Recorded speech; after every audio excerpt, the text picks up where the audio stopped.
What happens when one of Hollywood's most rugged and independent stars sits down for what should be a routine promotional interview, only to find himself ambushed by daytime television's most aggressive host?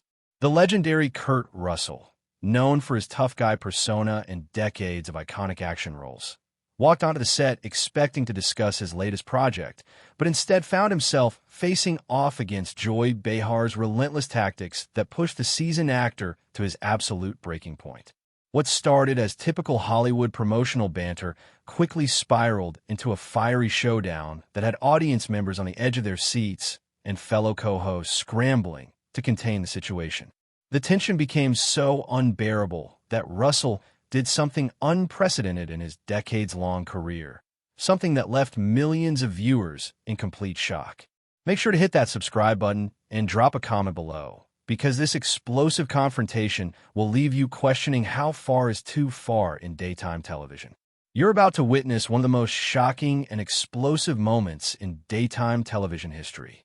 Kurt Russell, Hollywood's most beloved rugged individualist whose easygoing charm and independent spirit have made him a global icon, was about to face something that would test every ounce of his legendary composure. The seasoned actor who has navigated decades of interviews with laid-back professionalism and natural charisma, who has always represented the best of American independence and self-reliance, was about to encounter a host who seemed determined to destroy everything he stands for. For over 5 decades, Kurt Russell has been the embodiment of rugged American charm. He's handled challenging questions with his trademark wit, discussed controversial topics with thoughtful balance, and always maintained the kind of authentic independence that has made him universally beloved. From his early Disney days to his action hero renaissance, from Escape from New York to The Hateful Eight, Russell has crafted a legacy built on genuine talent and uncompromising authenticity. But on this particular morning at the View studio, Hollywood's most likable rebel would face a different kind of challenge entirely. This wasn't going to be about his latest action thriller, his incredible career longevity, or even his approach to filmmaking. This was going to be a calculated assault on his values, his beliefs, and his very right to exist as the independent spirit he'd always been. What you're about to see isn't just another celebrity interview gone wrong. This is a masterclass in how quickly beloved figures can be torn down when someone decides that attacking American independence makes for compelling television. The man who gave us Snake Plissken and Jack Burton, who has always represented the best of Hollywood's rebellious spirit, was about to show a side of himself that even his most devoted fans had never witnessed before. The View studio was about to become the battleground where America's rugged individualist will be forced to defend everything that makes him special. The crisp morning air filled the bustling corridors of ABC's Manhattan studios as Kurt Russell arrived with his characteristic laid-back confidence and weather charm. The legendary actor moved through the backstage area with that unmistakable easy stride that had made him one of Hollywood's most effortlessly cool figures, greeting every crew member he encountered with genuine warmth and that trademark Russell grin. "Morning, folks," he said with that distinctive, gravelly voice, stopping to chat with a sound engineer about his vintage motorcycle parked outside.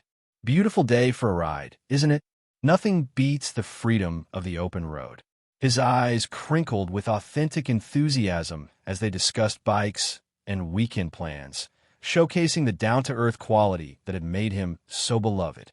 His publicist walked alongside him, reviewing the standard promotional talking points about his latest action thriller. "Kurt, they're really excited to have you on.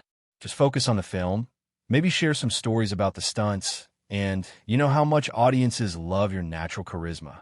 Russell nodded with that easy smile that had charmed audiences for decades. "No problem," he replied with characteristic confidence. "I love talking about the work, especially when you get to play with cars, guns, and explosions. What's not to love about that?" The makeup artist couldn't help but beam as she applied minimal touches to his already ruggedly handsome features. "Mr. Russell, you look exactly the same as you did in Escape from New York. How do you stay so cool?" "Good genes and better living," he chuckled, his natural charm filling the room with that effortless masculinity that had made him an icon. The studio erupted in enthusiastic, almost adoring applause as Russell made his entrance. His presence immediately filled the space with that special combination of toughness and likability that had made him a global treasure. The hosts practically glowed with excitement at having such a beloved guest, and everything felt perfectly aligned for another classic Kurt Russell promotional appearance. But Joy Behar sat quietly observing, her expression suggesting she had something far more confrontational planned for Hollywood's most independent spirit. So, Kurt, Whoopi began with obvious enthusiasm. Tell us about this new action film. You've been doing these tough guy roles for decades, and you still make it look effortless. What keeps you coming back to this genre? Russell's weathered face lit up with that genuine enthusiasm that had captivated audiences for generations. He settled back in his chair with that characteristic easy confidence, his voice carrying the laid-back charm that had made him universally beloved. Well, Whoopi, there's something honest about action films, he said with that trademark grin. They're about people facing impossible odds and finding a way through. Plus, I get to drive fast cars, blow things up, and work with some incredible stunt teams. At my age, that's still a pretty good day at the office. The audience laughed warmly, clearly enchanted by his natural storytelling ability and authentic passion for his craft. His hands moved with relaxed gestures as he painted pictures of the action sequences and collaborative process. And working with his cast was a blast, he continued, his eyes sparkling with genuine appreciation. When you get actors who understand that these movies are about having fun while telling a good story, that's when everything clicks. Throughout this easygoing exchange, Joy Behar had remained conspicuously silent, while the other hosts leaned in with obvious admiration, nodding and smiling at Russell's charming descriptions. Joy sat back with a calculating expression, studying him with an intensity that seemed oddly predatory for such a relaxed conversation. Finally, after several minutes of comfortable storytelling, Joy shifted forward in her chair. The movement was subtle, but it immediately changed the atmosphere in the room. Russell's instincts picked up on the shift, and the other hosts grew noticeably more cautious. Kurt, Joy said, her voice carrying a coolness that contrasted sharply with the warm energy that had filled the studio moments before. I have to ask you about something that's been on my mind. You've made some pretty controversial political statements over the years. Don't you think celebrities with your platform have a responsibility to be more careful about the messages they send? The studio temperature seemed to drop several degrees, and Russell's easy smile tightened almost imperceptibly as he realized the ambush had officially begun. Russell's legendary cool remained intact, but there was a subtle shift in his posture as he processed Joy's calculated attack on his political views. His easygoing charm dimmed slightly, and when he spoke, his voice carried that measured tone of someone who had learned to navigate Hollywood's political minefields carefully. Joy, I think you might be confusing having opinions with being controversial, he replied with controlled diplomacy, his weathered face showing the first signs of wariness. I've always believed that Americans have the right to think for themselves, including actors. I don't tell people what to think. I just try to be honest about what I believe. Joy sensed she had found her opening and pressed forward with the aggressive instinct of someone who had identified what she thought was a vulnerable target. Her voice took on a sharper, more confrontational tone as she leaned into what was clearly becoming an interrogation rather than an interview. But Kurt, don't you think some of your views are dangerous in today's climate? She continued, her words dripping with accusation.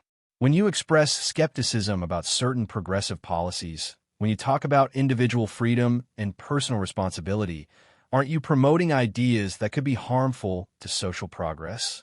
The other hosts exchanged deeply uncomfortable glances, clearly recognizing that Joy was venturing into territory that went far beyond professional discussion of his work.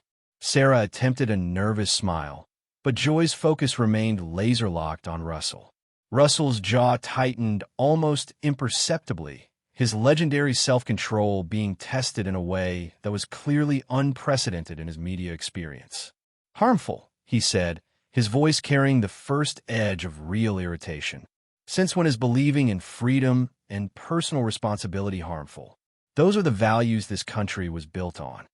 The studio audience could feel the tension building as the relaxed promotional atmosphere rapidly dissolved into something much more combative and personal. Joy's predatory smile suggested she was just getting started with her systematic attack on Hollywood's most independent spirit. Joy's eyes gleamed with something that looked disturbingly like satisfaction as she prepared to launch her most devastating attack yet. The pretense of discussing Russell's political views had been completely abandoned, and everyone in the studio could sense that something far more personal and vicious was about to unfold. "Kurt, let's talk about what really concerns me," Joy said, her voice taking on a tone that made several audience members shift uncomfortably in their seats. "Your whole image, these tough guy roles you play, this rugged individualist persona, don't you think it represents everything that's wrong with traditional American masculinity? Don't you think you're promoting toxic ideals that are holding back progress in this country?" The question hit the studio like a physical blow. The other hosts' faces showed immediate shock, and even the camera operators seemed to freeze. This was the kind of ideological attack that crossed every professional boundary, weaponizing Russell's very identity and career against him in the most confrontational way possible. Russell's entire demeanor changed in an instant. The laid-back charm vanished, replaced by something much more intense and protective. His voice, when he spoke, carried a tremor of genuine anger that suggested Joy had just attacked something sacred to him. "Lady, you're not questioning my politics anymore. You're attacking everything I am," he said, his voice steady but filled with barely contained fury. "You're saying that being independent, being self-reliant, being willing to stand up for what you believe in, you're calling that toxic. That's not progressive thinking. That's authoritarian." But Joy had clearly decided that respect for his beliefs was irrelevant to good television. She leaned forward even more aggressively, her voice rising with what seemed like manufactured righteous indignation. "When you consistently portray these lone wolf characters, when you promote this idea that real men don't need anyone else, aren't you contributing to a culture that damages both men and women? Isn't that kind of influence actually harmful to society?" The studio audience sat in stunned silence, witnessing what felt less like journalism and more like a public trial of America's most beloved independent spirit. What happened next would become one of the most explosive confrontations in daytime television history. Joy's attack on Russell's masculinity and American values had pushed Hollywood's most beloved rebel past every boundary of professional courtesy, and the rugged intensity that had made him an icon was about to transform into something far more fierce and uncontrolled. "You want to talk about what's harmful to society?" Russell fired back, his voice rising with an intensity that shocked everyone in the studio. "It's people like you who think independence is toxic, who believe that self-reliance is dangerous. You're attacking the very foundation of what made this country great." Joy's face flushed with anger as she shot up from her chair, clearly relishing the explosive confrontation she had successfully orchestrated. "What made this country great? Kurt, your whole image represents everything wrong with America. This idea that men have to be tough, isolated, and emotionally unavailable." Russell rose to meet her challenge, his presence filling the studio with an authority that was both magnetic and intimidating. "You think being strong is wrong? You think standing up for yourself is toxic? Lady, you've got it completely backwards." The other hosts were completely paralyzed, afraid to intervene in what had become an all-out war between a television host and Hollywood royalty. The studio audience watched in horrified fascination as the confrontation escalated beyond anything they had ever witnessed. "Your whole image represents everything wrong with America," Joy shot back, her voice cracking with what seemed like genuine conviction. "Maybe America needs fewer people like you promoting these outdated ideals." The cameras continued rolling, capturing every moment of what would become the most uncomfortable and personally devastating exchange in The View's history. The silence that followed Joy's devastating comment about America needing fewer people like Russell felt like it stretched on forever. The legendary actor stood there, his chest rising and falling with controlled breaths, his decades of laid-back professionalism hanging by the thinnest of threads. When he finally spoke, his voice carried that unmistakable Russell intensity that had made him a global icon. "Joy, you just showed everyone exactly what you really think about this country," he said, his words cutting through the studio like a blade. "You don't want progress. You want to destroy everything that made America worth fighting for. You want to tear down independence, self-reliance, and personal freedom because they threaten your vision of control." Joy realized she had pushed too far, but instead of backing down, she made one final, desperate attack. "Kurt, I'm just saying that maybe it's time for America to evolve beyond these simplistic cowboy fantasies." "Cowboy fantasies?" Russell's voice exploded through the studio with a force that made everyone recoil. "You think freedom is a fantasy? You think independence is simplistic?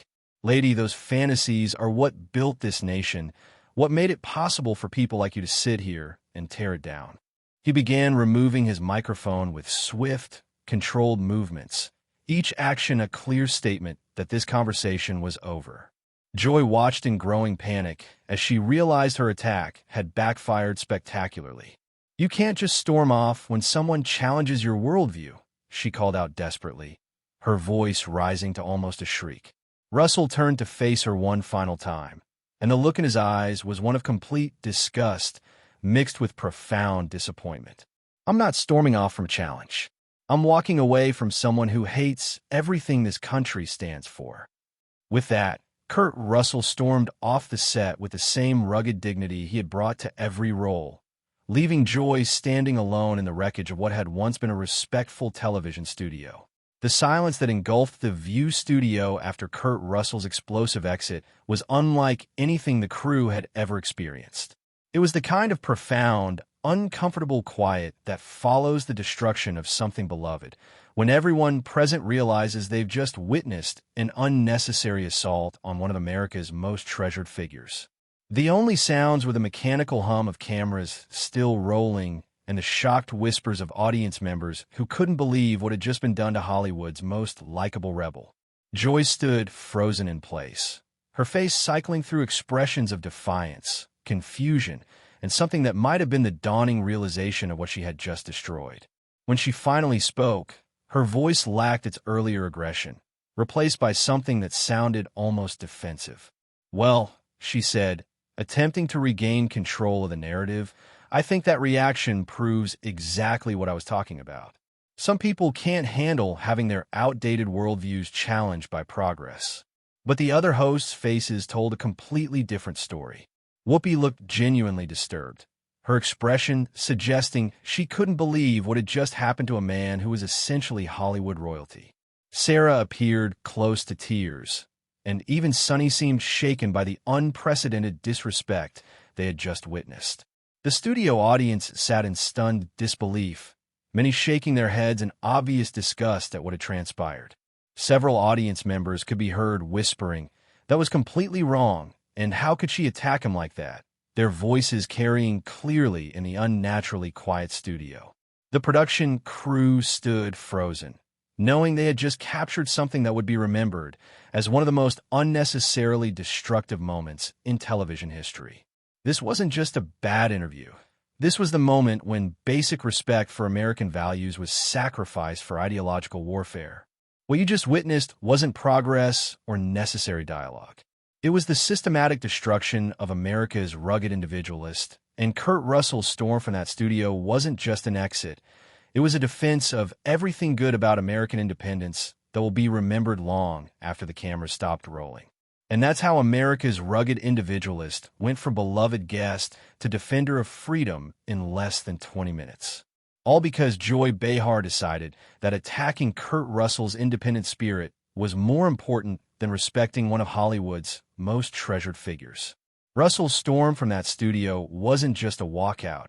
It was a patriotic stand against the ideological destruction of American values. The question is, do you think Joy was justified in challenging Russell's traditional beliefs? Or did she cross the line into attacking everything that makes America great? Drop your thoughts in the comments below, And make sure you subscribe for more shocking moments that expose the war on American independence. Until next time, remember, some values are worth defending, no matter the cost.